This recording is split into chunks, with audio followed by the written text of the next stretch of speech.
నమస్కారం రేషియా టీవీ వార్తలకు స్వాగతం. నా పేరు లక్ష్మి. వార్తల ముందుగా హెడ్లైన్స్.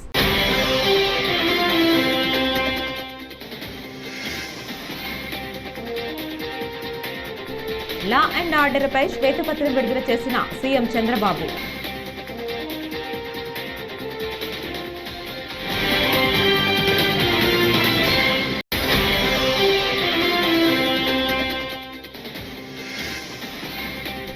ఈ వ్యర్థాల తొలగింపుపై ప్రశ్నించిన ఎమ్మెల్సీలు. సమాధానమిచ్చిన deputy CM Pawan Kalyan.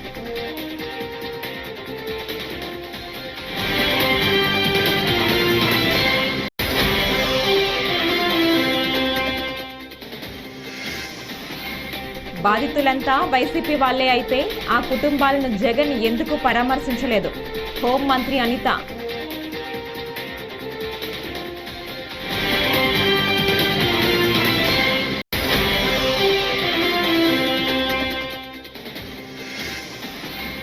Amaravati railway మార్గం నిర్మాణానికి 2047 కోట్లు భారత రైల్వే శాఖ కేటాయించింది.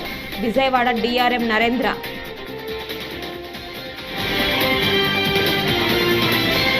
ఇక డీటెయిల్స్ చూస్తే సీఎం చంద్రబాబు వివిధ శాఖలపై వరుసగా శ్వేతపత్రాలు విడుదల చేస్తున్నారు. ఇవాళ శాంతి భద్రతల అంశంపై ఏపీ అసెంబ్లీలో శ్వేతపత్రం విడుదల చేశారు. ఈ సందర్భంగా చంద్రబాబు శ్వేతపత్రంలోని అంశాలను సభకు వివరించారు. రాయలసీమలో ఫ్యాక్షనిజం లేకుండా పోవటానికి టీడీపీనే కారణమని స్పష్టం చేశారు. టీడీపీ హయాంలో గతంలో హైదరాబాదులో మత కల్లోలాలను ఉక్కుపాదంతో అణిచివేశామని చెప్పారు. గ్రే హౌండ్స్ ఇంటెలిజెన్స్ బ్రాంచ్లు ఏర్పాటు చేశామని, హైదరాబాదులో ప్రశాంతత వాతావరణం నెలకొనేందుకు కృషి చేశామని, తద్వారా హైదరాబాదులో పెట్టుబడులకు అంతర్జాతీయ సంస్థలు రావడానికి మార్గం సుగమం అయిందని చంద్రబాబు వివరించారు. ముఖ్యమంత్రులు కేంద్రంలో మంత్రులు తర్వాత వచ్చారు.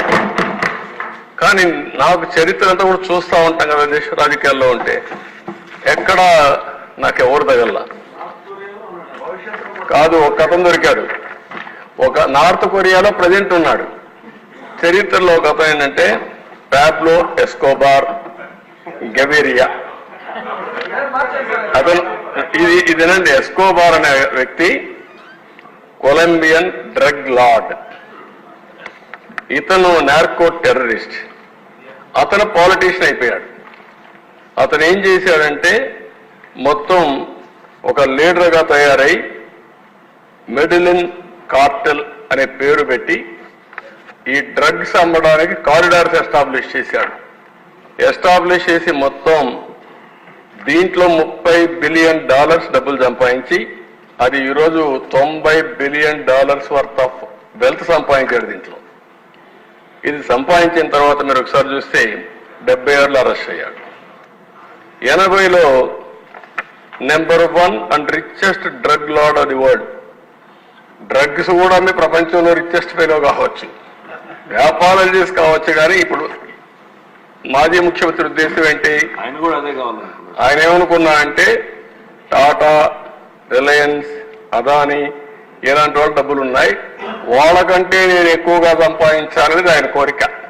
నేను అందుకే ఒక మాట చెప్పాను మీకు, కొంతమందికి నీడ్ ఉంటుంది, కొంతమందికి గ్రీడ్ ఉంటుంది, కొంతమందికి మేనియా ఉంటుంది, పిచ్చి ఉంటుంది. మెకనస్ గోల్డ్ అదే పిచ్చ. అలాంటి పిచ్చబట్టిన వాళ్ళు ఇవన్నీ చేస్తారు. ఆ తర్వాత 82లో ఎంపీ అయ్యాడు, కొలంబియా పార్లమెంట్ ఎంపీ అయ్యాడు.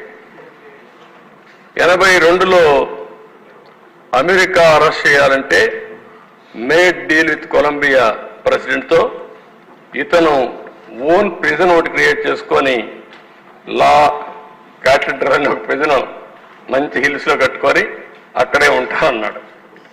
అనబెట్టారు. అక్కడి నుంచి తప్పించుకొని మళ్ళా వెళ్ళాడు. వెళ్ళిన తర్వాత 86లో ఈ killed minister of justice. Colombia minister law మినిస్టర్ని చంపేశాడు. అక్కడి నుంచి 85 సుప్రీంకోర్టు పైన అటాక్ చేశాడు. Palace of justice seize. 107 మందిని ఇన్క్లూడింగ్ 11 మంది జడ్జిలు చెప్పాడు. తగలబెట్టారు. నాకు తెలియదు, ఇవన్నీ చూడాలి. సినిమా కూడా ఉందంట, బాగుందా? అది చూడాలి. ఇప్పుడు మీరందరూ కూడా రాష్ట్ర ప్రజానికి మొత్తం చూడాలి. 89లో ఆంధ్రప్రదేశ్లో ఇప్పటికే తెదేపా కార్యకర్తలపై దాడులు కొనసాగుతున్నాయని ఏపీ హోంమంత్రి వంగలపూడి అనిత అన్నారు. అసెంబ్లీలో అనిత మాట్లాడుతూ తమ పార్టీ కార్యకర్తలపై దాడులు చేస్తూ రాష్ట్రంలో 36 హత్యలు జరిగాయని, ఢిల్లీలో జగన్ అబద్ధాలు చెప్తున్నారన్నారు. హత్యకు గురైన వారి పేర్లు అడిగితే జగన్ చెప్పలేకపోయారని, అసెంబ్లీకి వచ్చి ఆ పేర్లు చెప్పే దమ్ము ఆయనకు లేదా అంటూ నిలదీశారు. ఎందుకంటే అధ్యక్ష, ఉత్తరాంధ్రలోని ఒక సామెత ఉంటుంది అధ్యక్ష, అది ఇక్కడ చెప్పొచ్చో చెప్పకూడదో తెలియదు కానీ, తప్పు అయితే క్షమించండి, తప్పు అయితే రికార్డులను తొలగించండి, తప్పు కాకపోతే మాత్రం ఉంచండి అధ్యక్ష. మొగుడిని కొట్టి మొగసాలు ఎక్కిందట, ఇలా మాట్లాడతారు అధ్యక్ష ఉత్తరాంధ్రలోని కూడా. ఎందుకంటే కొట్టేసి ఎక్కడ దాక్కుంటారనమాట. వీళ్ళ పరిస్థితి ఎలా ఉందంటే, అధికారం కోల్పోయి 11 సీట్లకే పరిమితం అయినప్పటికీ కూడా తిరిగి వచ్చి టీడీపీ కార్యకర్తల మీదే దౌర్జన్యాలు చేసి, టీడీపీ కార్యకర్తలని చంపి, మళ్ళా పైగా వాళ్ళ మీద ఏవో దాడులు జరిగిపోతున్నాయో, వాళ్ళ తాలూకా వాళ్ళు ఎవరు చంపేస్తున్నారని చెప్పి ఇక్కడెక్కడా ప్లేస్ లేనట్టుగా ధర్నా చేయడానికి ఢిల్లీ నడివీధుల్లో వెళ్ళి కూర్చొని మేము ధర్నా చేస్తామన్నా 11 మందితో వెళ్ళి కూర్చొని ధర్నా చేయడం అన్నది చూస్తూ ఉంటే చాలా విడ్డూరంగా అనిపిస్తుంది అధ్యక్ష. ఎందుకంటే ఈ మాట చెప్తున్నాను అధ్యక్ష, లాస్ట్ 5 సంవత్సరాలు అంటే మొన్న గవర్నమెంట్ వచ్చింది, అతను టీడీపీ ఎన్డీఏ కూటమి వచ్చిన తర్వాత నుంచి ఈ రోజు వరకు పొలిటికల్ హత్యల్లో ఒక 4 హత్యలు జరిగితే, ఆ 4 హత్యల్లో 3 తెలుగుదేశం పార్టీ కార్యకర్తలనే చంపేసిన పరిస్థితి కూడా మనందరికీ కూడా తెలుసు అధ్యక్ష. ఈ విషయాన్ని కూడా చాలా క్లియర్ గా మేమందరం కూడా ప్రెస్ లో కూడా చెప్పడం జరిగింది, విత్ క్రైమ్ నెంబర్స్ నేనైతే ఇవ్వడం జరిగింది అధ్యక్ష. ఇవన్నీ పక్కన పెడితే ఇప్పటికీ కూడా చాలా మంది తెలుగుదేశం పార్టీ కార్యకర్తల మీద వైఎస్ఆర్సీపీ నాయకులు సోషల్ మీడియాలో దాడి చేస్తున్నారు, వ్యక్తిగతంగా దాడులు చేస్తున్నారు, వాళ్ళ ఆస్తుల మీద దాడులు చేస్తున్నారు. అంటే ఇప్పటికీ కూడా, అంటే ఎందుకు చెప్తున్నానంటే, వాళ్ళు తిరిగి మేము చేస్తున్నామని చెప్పి టీడీపీ వాళ్ళు చేస్తున్నారు, జనసేన వాళ్ళు చేస్తున్నారు, బీజేపీ వాళ్ళు చేస్తున్నారని చెప్పి ఢిల్లీ నడివీధుల్లో కూర్చొని 36 మంది పొలిటికల్ హత్యలు జరిగినాయని ఎంత సిగ్గు లేకుండా మాట్లాడుతున్నారో ఒకసారి మనం కూడా ఆలోచించుకోవాలి అధ్యక్ష. ఇది రాష్ట్ర ప్రతిష్టకి సంబంధించిన విషయం అధ్యక్ష. ఈ రోజు 45 రోజుల్లోని ఒక ప్రతిపక్ష హోదా కూడా లేని ఒక ఎమ్మెల్యే, ఒక ప్రతిపక్ష సంబంధించిన ఎమ్మెల్యే ఢిల్లీ దగ్గరికి వెళ్ళి 36 హత్యలు, రాజకీయ హత్యలు జరిగినాయి అంటే ఢిల్లీ మీడియా అడిగింది 36 మంది పేర్లు ఉన్నాయని అడిగితే కనీసం పేర్లు కూడా చెప్పడానికి ఇష్టపడక, పేర్లు లేవు కాబట్టి చెప్పలేక పక్కకి వెళ్ళిపోయే పరిస్థితి. ఈరోజు మేము అడుగుతున్నాం, అరే 36 హత్యలు జరుగుతున్నాయని అడుగుతున్నావు, ఎక్కడికో వెళ్ళి మాట్లాడుతున్నావు, అసెంబ్లీ సమావేశాలు జరుగుతున్నాయి, అక్కడికి వెళ్ళి ధర్నా చేసావు. ఈ రోజు ఇక్కడికి ఆల్రెడీ నువ్వు అమరావతి వచ్చావన్న సంగతి ఇక్కడ మా అందరికీ తెలుసు. ఈ రోజు వచ్చి అసెంబ్లీలో కూర్చొని ఆ 36 మంది వివరాలు ఇచ్చే దమ్ము లేదా నీకు? ఈ రోజు ఆ 36 మంది వివరాలు మాకు ఇచ్చి దాని మీద ఎంక్వైరీ చేయించుకునే దమ్ము లేదా నీకు? ఈ రోజు అసెంబ్లీ సాక్షిగా అడగాల్సిన వాటిని పక్కన పెట్టుకొని ఎక్కడో ఢిల్లీలోకి వెళ్ళి రాష్ట్ర ప్రతిష్టను దెబ్బతీసే విధంగా, రాష్ట్రం మీద రక్త మరకలు అంటినట్టుగా వాటి అన్నిటికీ కూడా ఫోటో ఎగ్జిబిషన్ ఒకటి పెట్టి దాన్ని చాలా ఏమార్చి అక్కడ వాళ్ళని ఏదో రకంగా పెట్టుబడులు రాకుండా, పరిశ్రమలు రాకుండా అడ్డుకోవడానికి ఒక కుట్రపూరితమైన వాతావరణాన్ని సృష్టించడానికి మాత్రమే చేస్తున్నాడు అధ్యక్ష. ఇతగారి తాలూకా నైజం కూడా చెప్పాలి అధ్యక్ష. అధికారంలోకి వచ్చిన తర్వాత 2024 అధికారంలోకి వచ్చింది అధ్యక్ష. ఎంత దారుణం అంటే, అమరావతికి బస్సు యాత్రకి సాక్షాత్తు 14 సంవత్సరాలు ముఖ్యమంత్రి చేసిన చంద్రబాబు నాయుడు గారు బస్సు యాత్రకి వెళ్తే ఆ బస్సు మీద రాళ్ళు రువితే అధ్యక్ష, అప్పుడున్న సాక్షాత్తు డీజీపీ గౌతమ్ సవాంగ్ గారు భావ స్వేచ్ఛ ప్రకటన మాట్లాడిన సందర్భాన్ని కూడా ఈ రోజు గుర్తు చేయాలి అధ్యక్ష. ఎందుకంటే ఆ రోజు శాంతి భద్రతలు ఎలా ఉన్నాయి, ఈ రోజు శాంతి భద్రతలు ఎలా ఉన్నాయి కంపేర్ చేయడానికి మీరు నాకు 5 నిమిషాలు టైం ఇవ్వాలి. ఎందుకంటే ఇది రాష్ట్ర ప్రతిష్టకు సంబంధించిన విషయం. ఆ రోజు ఆత్మకూరులో ఒక ఊర్లోని ఒకరిని వెలివేస్తే, ఒక గ్రూప్ ఆఫ్ పీపుల్ని వెలివేస్తే వాళ్ళ దగ్గరికి వెళ్ళడానికి వెళ్తే సాక్షాత్తు AP deputy CM Pawan Kalyan పర్యావరణ శాఖను కూడా చేపట్టిన సంగతి తెలిసిందే. ఇవాళ ఆయన శాసన మండలికి హాజరయ్యారు. ఈ వ్యర్థాల తొలగింపునకు ఎలాంటి చర్యలు తీసుకుంటున్నారని ఎమ్మెల్సీలు ప్రశ్నించగా పవన్ కళ్యాణ్ సమాధానమిచ్చారు. దేశంలో ఈ వ్యర్థాల అధికంగా ఉత్పత్తి చేసే రాష్ట్రాల్లో ఏపీ టాప్ 3లో లేదని, ఈ జాబితాలో మన రాష్ట్రానిది 12వ స్థానమని వెల్లడించారు. రాష్ట్రంలో పలుచోట్ల రీసైక్లింగ్ యూనిట్లు ఉన్నాయని తెలిపారు.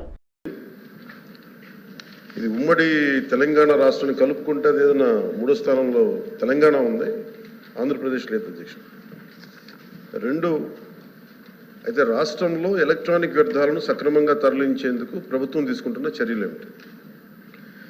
ఉత్పత్తిదారుల ద్వారా అందించబడిన దేశవ్యాప్త విక్రయాల డేటా ఆధారంగా జాతీయ స్థాయిలో ఎలక్ట్రానిక్ వ్యర్థాల ఉత్పత్తికి సెంట్రల్ పొల్యూషన్ కంట్రోల్ బోర్డు అంచనాల ప్రకారం ఆంధ్రప్రదేశ్ రాష్ట్రం 12వ స్థానంలో ఉందని పేర్కొనడం జరిగింది.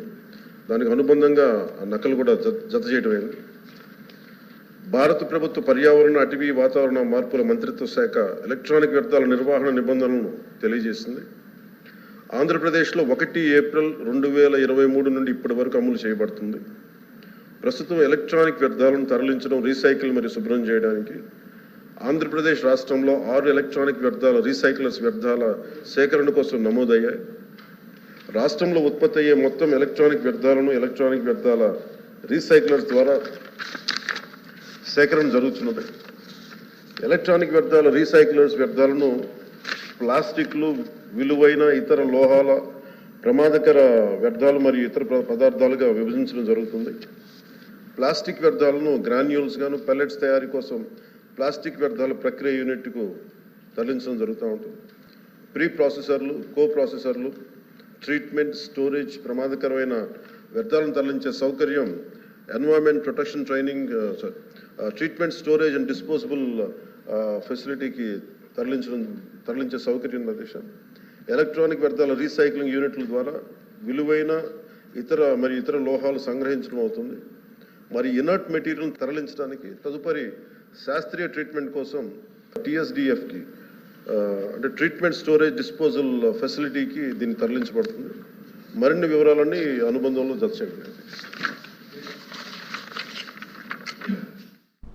ఢిల్లీ నుండి గన్నవరం విమానాశ్రయానికి మాజీ సీఎం వైసీపీ అధినేత వైఎస్ జగన్మోహన్ రెడ్డి, ఎమ్మెల్యేలు, ఎమ్మెల్సీలు గురువారం చేరుకున్నారు. మాజీ ఎంపీ మార్గాని భరత్ మాట్లాడుతూ ఏపీలో టీడీపీ ప్రభుత్వం చేస్తున్న కక్షపూరిత రాజకీయాలను అరికట్టడానికి ఢిల్లీ వేదికగా జగనన్న సారథ్యంలో ధర్నా నిర్వహించామన్నారు. అఖిలేష్ యాదవ్తో పాటు మరికొన్ని పార్టీలు మాకు మద్దతు తెలిపాయని అన్నారు. భారతదేశపు రాజధాని న్యూఢిల్లీలో జంతర్ మంతర్ దగ్గర చేసిన ప్రొటెస్ట్, ఆంధ్రప్రదేశ్ రాష్ట్రంలో ఈ తెలుగుదేశం ప్రభుత్వం ఏ రకంగా అయితే రావణ కాష్ట చేస్తా ఉన్నారో దాని గురించి జంతర్ మంతర్ లో వీడియోస్ డిస్ప్లే చేశాము, ఫొటోస్ డిస్ప్లే చేశాము. ఎన్ని రాజకీయ హత్యలు జరిగినాయి, ఇవన్నీ అంశాల గురించి కూడా మాట్లాడడం జరిగింది. ప్రధానంగా ఏవైతే రాజకీయ పార్టీలు వచ్చి ఇక్కడ మద్దతు తెలిపారు, మీకు అఖిలేష్ యాదవ్ గారు కానీ, టీఎంసీ కానీ, శివసేన కానీ, ఈ పార్టీలన్నీ కూడా వచ్చి మద్దతు తెలపడం జరిగింది. అంటే చంద్రబాబు నాయుడు గారి యొక్క దుర్మార్గపు పాలన ఏ రకంగా ఉందో ఒక్కసారి ప్రజలందరినీ కూడా గమనించమని కోరుతా ఉన్నాం. ఖచ్చితంగా దేశ ప్రధానమంత్రి గారిని, ప్రెసిడెంట్ ఆఫ్ ఇండియాని కూడా కలుస్తాము.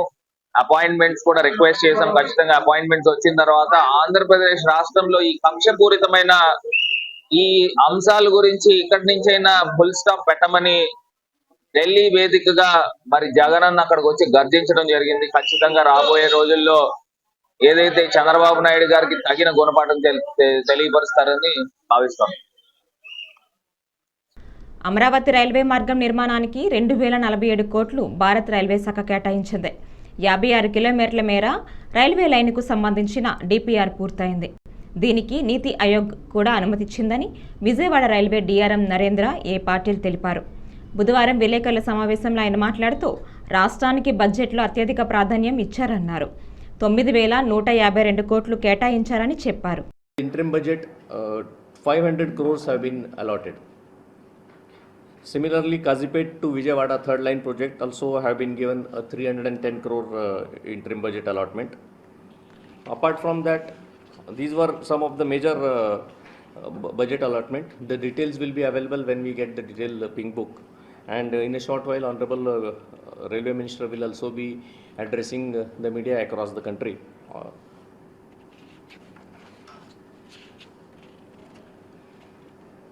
Another important thing which is for Vijayawada division is the announcement for a final location survey. Final location survey has been sanctioned for between Machilipatnam and Narsapur for a new line. Location survey has been announced. So this is a big news for Vijayawada division. Then apart from that, Vijayawada division has been earlier sanctioned third and fourth line between Nidavolu and Duvada. This project will also be taken on a fast track. At the same time, the provision of automatic signaling in between Vijayawada to Duvada and Gudur to Vijayawada, they are also being taken on a very fast track. So these are some of the important things. Apart from that, what Ministry of Railways has been decided is to infuse almost 2,000 new general class coaches, and further orders for 10,000 new general class coaches have been planned in the current budget. There will be a thrust on movement of passenger trains and general class coaches. Amaravati రాజధాని నిర్మాణానికి 15,000 కోట్లు రుణం ఇప్పించడమే కాకుండా పోలవరం నిర్మాణానికి కేంద్ర ప్రభుత్వం కృషి చేస్తోందని బీజేపీ జిల్లా అధ్యక్షుడు అడ్డూరి శ్రీరామ్ అన్నారు. విజయవాడలోని ఆ పార్టీ జిల్లా కార్యాలయంలో బుధవారం నిర్వహించిన కార్యకర్తల సమావేశంలో ఆయన మాట్లాడారు. రైతులు, మహిళలు, యువత, బడుగు బలహీన వర్గాలు అభివృద్ధి చెందే దిశగా కేంద్ర ప్రభుత్వం బడ్జెట్ను ప్రవేశపెట్టడం జరిగిందని చెప్పారు. పేదలకు ఇల్లు ఇచ్చిన నేపథ్యంలోని గత 5 సంవత్సరాలుగా ఒక పేదవాడికి కూడా ఇల్లు ఇవ్వలేనటువంటి ఒక దుర్మార్గ ప్రభుత్వం వెళ్ళి ఈరోజు దాదాపు ఆంధ్రప్రదేశ్కి గతంలోని 23 లక్షలు ఇల్లు ఇచ్చిన నేపథ్యంలో మళ్ళీ నిన్న ప్రవేశపెట్టినటువంటి బడ్జెట్లో దాదాపు 20 లక్షల ఇల్లు ఈ యొక్క ఆంధ్రప్రదేశ్కి కేటాయించడాన్ని పేద ప్రజలంతా కూడా స్వాగతిస్తున్న తీరు ఈ యొక్క కనిపిస్తూ ఉంది. అదేవిధంగా ఈ యొక్క బిహెచ్సిఎల్ దేశవ్యాప్తంగా బిహెచ్సిఎల్ పెట్టుబడుల కోసం ఎదురు చూస్తున్న రాష్ట్రాలను మనం చూసాం.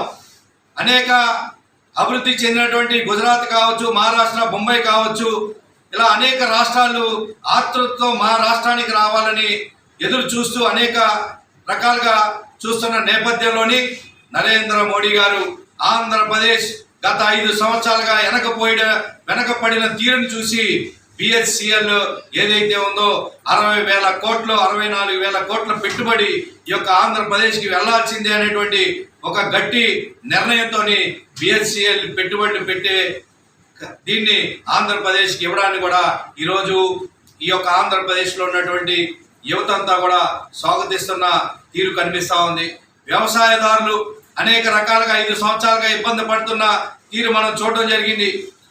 దాన్ని అధిగమించి రైతులంతా కూడా కష్టాలు తొలగిపోవాలనేటువంటి ఉద్దేశంతో అనేక నిర్ణయాలు తీసుకోవడం, ఇలా అనేక రంగాల్ని ముందుకు తీసుకెళ్లడంలోని ఆంధ్రప్రదేశ్కి పెద్ద పీట వేశారని చెప్పి చెప్పడంలో ఎటువంటి అతిశయోక్తి లేదని చెప్పి ఈ సందర్భంగా తెలియజేసుకుంటూ, ఆంధ్రప్రదేశ్ ప్రజలంతా కూడా నరేంద్ర మోడీ గారి ఈ యొక్క ప్రవేశపెట్టినటువంటి నేతృత్వంలో ప్రవేశపెట్టినటువంటి ఆర్థిక మంత్రి నిర్మలా సీతారామన్ గారు కూడా హృదయపూర్వక ఆంధ్రప్రదేశ్ ప్రజల తరఫున మోడీ గారికి, నిర్మలా సీతారామన్ గారికి హృదయపూర్వక ధన్యవాదాలు తెలియజేసుకుంటా ఉన్నాం.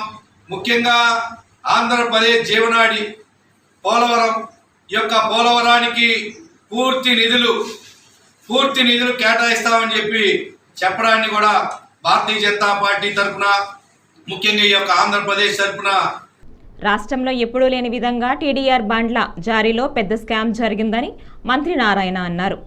వెలగపూడి సచివాలయంలో మంత్రి విలేకరులతో మాట్లాడారు. బాండులలో అక్రమాలు చూస్తే ఇలాంటి స్కామ్లు కూడా చేస్తారా అనిపించిందన్నారు. రాజకీయ ఒత్తిళ్లకు తల్లొగ్గకుండా అధికారులు నిబంధనల ప్రకారం పనిచేయాలన్నారు. ఏంది చట్టాలు పార్లమెంట్లో అసెంబ్లీలో చేస్తారు, ప్రిన్సిపల్ సెక్రటరీస్ మినిస్టర్లు జీవోలు ఇస్తారు, దాన్ని ఇంప్లిమెంట్ చేసే బాధ్యత నెక్స్ట్ హెచ్ఓడీల నుంచి వాళ్ళు చూసుకొని చేయాలా. పొలిటీషియన్స్ చెప్పినంత మాత్రాన పొలిటీషియన్స్ 5 సంవత్సరాలకు వస్తుంటారు, పోతుంటారు. 5 సంవత్సరాలకు వస్తారు. ఏదైనా ప్రభుత్వంలో సీఎం ఎవరైతే ఇప్పుడు జగన్మోహన్ రెడ్డి గారు ఆయన ఇంట్లో కూర్చున్నాడు, కదల్లా బయటికి.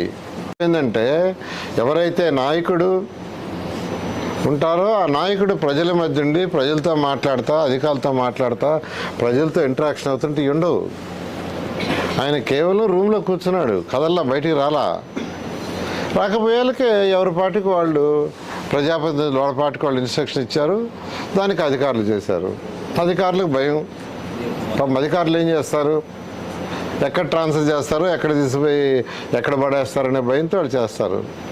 అల్టిమేట్గా మీరు అడిగినట్టు ఏంటంటే ప్రజల చేత ఎన్నుకోబడిన నాయకులు చేసిన మొదటి తప్పిది. విషయంలోనే వేరియేషన్ అంటే 9,000 వేరే స్క్వేర్ యార్డ్ ఉంటే దాన్ని 20,000 కింద చూపించారు. 9,000ని 20,000 కింద చూపించారు. దాంట్లో ఒక 4 ఇన్వాల్వ్ అయ్యారు. సత్యనారాయణ, సత్య శాస్త్రి, అశోక్, శ్రవంతి. ఈ విధంగా యాక్చువల్గా ఈ రిపోర్ట్స్ యాక్చువల్గా ప్రిలిమినరీ రిపోర్ట్స్ ఇవన్నీ. మదనపల్లె సబ్ కలెక్టర్ ఆఫీసులో ఫైల్స్ దగ్ధం ఘటనలో పెద్దిరెడ్డి లాంటి వాళ్లను పట్టుకోలేక సీనియర్ అసిస్టెంట్ గౌతమ్ను ఇరికిస్తున్నారని ఆయన బంధువులు ఆరోపించారు. మదనపల్లె సబ్ కలెక్టర్ ఆఫీసు వద్ద గౌతమ్ బంధువులు బుధవారం మీడియాతో మాట్లాడారు. స్థానిక రెవెన్యూ అధికారులు, సర్వేయర్లకు పెద్ద పెద్ద తిమింగలాలతో సంబంధాలు ఉన్నాయి, వాళ్ళని ఏమీ చేయలేకపోతున్నారని అన్నారు. అతని కంటే ఎప్పుడు పొలిటికల్ గా ఎవరన్నా ఉన్నాయి, ప్రెసిడెంట్ ఉండని, ఇంకొకరు ఉండని వాళ్ళు వదిలేసినారు. వాళ్ళని పట్టుకోలేక వీడిని పట్టుకొని హింసిస్తా ఉన్నారు అని మా ఆరోపణ. ఇదే నిజం కూడా. వాడు బండిలో వస్తాడు, వస్తాడు. ఇన్ని రోజులుగా అబ్జర్వ్ చేస్తున్నారు కదా, వాడిపై ఏం కంప్లైంట్ ఉంది?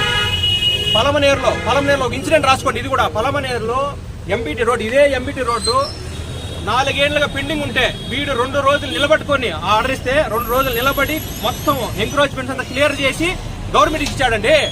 వాడికి పేరుండాలనేసి. అట్లా అధికారిగా అట్లా పనిచేసే వ్యక్తి వాడు, అధికారి కాదు వాడు, ఆఫీస్ ఏమది క్లర్క్. అట్లా వాడిని తీసుకొచ్చి 22A అంటే ఎవరికైనా తెలుసా? అది ఓన్లీ ఏదో డాక్యుమెంట్ వస్తుంది, వీడు క్లియర్ చేసి ఫ్యామిలీ ఫైల్స్ అంతా కరెక్ట్గా ఉన్నాయా లేదా చెక్ చేసి ఫర్దర్ మూవ్ చేస్తాడు. అది డెసిషన్ మేకింగ్ ఎదురు ఆర్టీఓకి ఉంటుంది లేదా కలెక్టర్కి ఉంటుంది. వీడియో మొత్తం చేయనాడు అని చెప్పి మొత్తం రాస్తా ఉన్నారు. అది మీడియా వాళ్ళు కనీసం ఆలోచిస్తున్నారు ఏం రాస్తా ఉన్నాం అనేసి. అధికారులు సరే రాజకీయంగా రాస్తే పర్వాలేదు, అధికారుల పేరు రాస్తున్నారు కదా, వాళ్ళు కరెక్ట్గా చేసినారా లేదా అని కనీసం ఆలోచిస్తున్నారా? వాళ్ళ ఫ్యామిలీస్ ఉంటాయి, అవన్నీ ఉన్నాయి, వీళ్ళంతా ఆలోచిస్తున్నారా? వీళ్ళు నిజంగానే పని చేసినారా? మొన్న ఎవరో ఒక దీనిలో చేస్తారు పెద్దిరెడ్డి అనుచరులు, పెద్దిరెడ్డికి ఎప్పుడు డబ్బులు వస్తాయి వీళ్ళు కేరేసి. ఏ నుంచి వచ్చిందంటే మీకు ఏ విధంగా ఆరోపణ చేస్తారు? మేము కూడా దినం వదిలేసి ఒక ఛానల్ పెట్టుకుని మేము కూడా దాన్ని ఖండిత కూర్చుంది. మా సాక్షివాడ ఏబిఎన్ చేసుకున్నట్లు ఏం పని లేదా మాకు? ఇంకా ఆలోచించి రాసే పని లేదా మీడియా వాళ్ళు కూడా?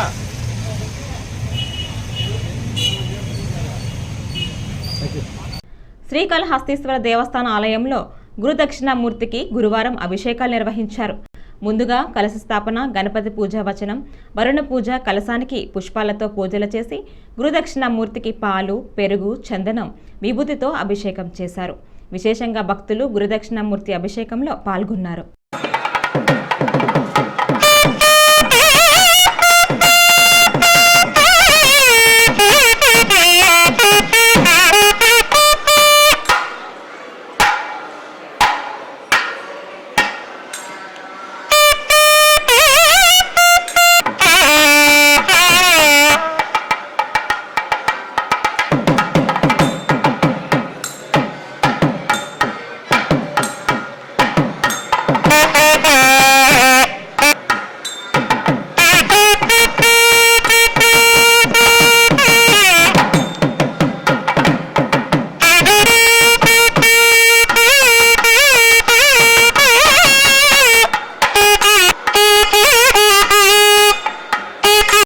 జవహర్లాల్ నెహ్రూ టెక్నాలజీ యూనివర్సిటీ పరిధిలో అటానమస్ హోదా ఇవ్వటానికి యూనివర్సిటీ ఇచ్చే ఎన్ఓసీపై స్టిడ్జింగ్ జడ్జితో విచారణలు చేయించాలని ఎస్ఎఫ్ఐ నాయకులు డిమాండ్ చేశారు.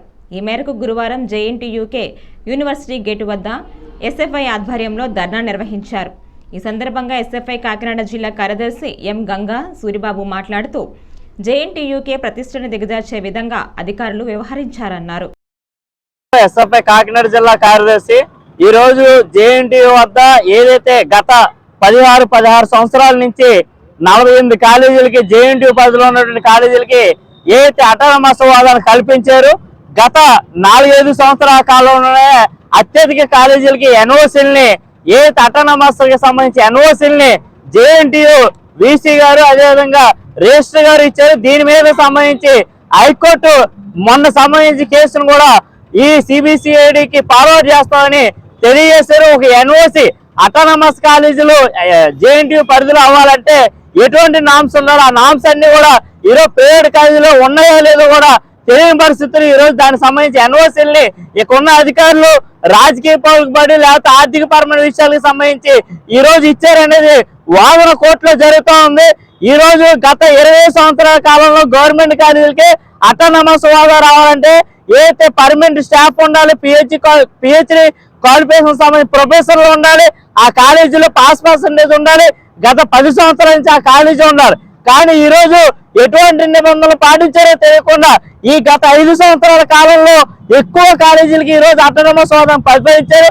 అంటే భవిష్యత్తులో గవర్నమెంట్ కాలేజీలని, గవర్నమెంట్ యూనివర్సిటీలని పక్కన పెట్టే పరిస్థితి ఈ రోజు ఉంటా ఉంది. యూనివర్సిటీలని ప్రభుత్వం అభివృద్ధి చేయాలి, యూనివర్సిటీ స్వయం ప్రాతిపత్తిని కాపాడాలి. కాబట్టి వీటన్నిటి మీద సమగ్ర విచారణ చేయాలని, లోపల యూనివర్సిటీలో అబ్కారీ శాఖ ప్రాంతీయ పరిశోధన కార్యాలయం తొలగించాలని, ఈ యూనివర్సిటీలో ఉన్నటువంటి 70 కోట్ల రూపాయలు ఈ యూనివర్సిటీలో లేవు, వాటిని వెంటనే సమగ్ర విచారణ చేసి యూనివర్సిటీ అభివృద్ధికి మాత్రమే ఈ నిధులు కేటాయించాలని మేము ఎస్ఎఫ్ఐ డిమాండ్ చేస్తా ఉన్నాం. ఆంధ్రప్రదేశ్ రాష్ట్రాన్ని దేశం దృష్టిలో చులకన చేసిన ఘనత మాజీ సీఎం జగన్మోహన్ రెడ్డికే దక్కుతుందని టీడీపీ రాష్ట్ర ప్రధాన కార్యదర్శి గన్ని కృష్ణ ధ్వజమెత్తారు. గురువారం రాజమండ్రిలో నిర్వహించిన విలేకరుల సమావేశంలో ఆయన మాట్లాడారు. జగన్ ఢిల్లీలో చేపట్టిన ధర్నా ఫ్లాప్ షో అని అన్నారు. వైసీపీ 5 ఏళ్ల పాలనలో రాష్ట్రాన్ని సర్వనాశనం చేసిందని మండిపడ్డారు.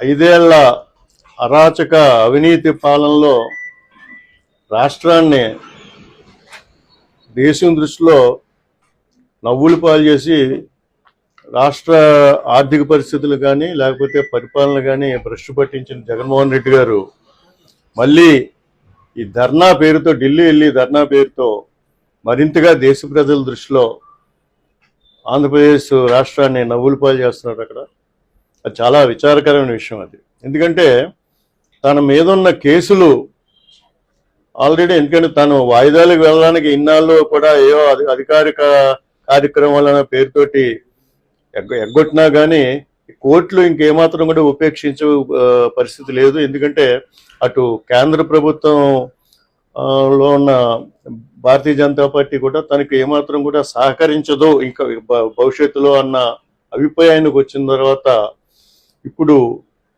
ఏదో విధంగా కేంద్రంలో ఉన్న ప్రతిపక్ష నాయకుల దృష్టిని ఆకర్షించడం కోసం, ముఖ్యంగా ఇండియా కూటమి నాయకుల దృష్టిని ఆకర్షించడం కోసం ఈ ధర్నా అనే పేరుతో ఒక పెద్ద డ్రామా నిన్న ఢిల్లీలో చేశాడు. ఈ ప్రజలు ఏమనుకుంటున్నారంటే గల్లీలో అరాచకాలు, ఢిల్లీలో ధర్నాలు, దీంతో నిన్న అక్కడ ఆశించినంత మేరకు అక్కడ ప్రజలు కూడా అంటే ఎంతగా తీసుకెళ్లారు, చాలా మందిని తీసుకెళ్లాడు, ఆ ఫ్లైట్లో తీసుకెళ్లాడు.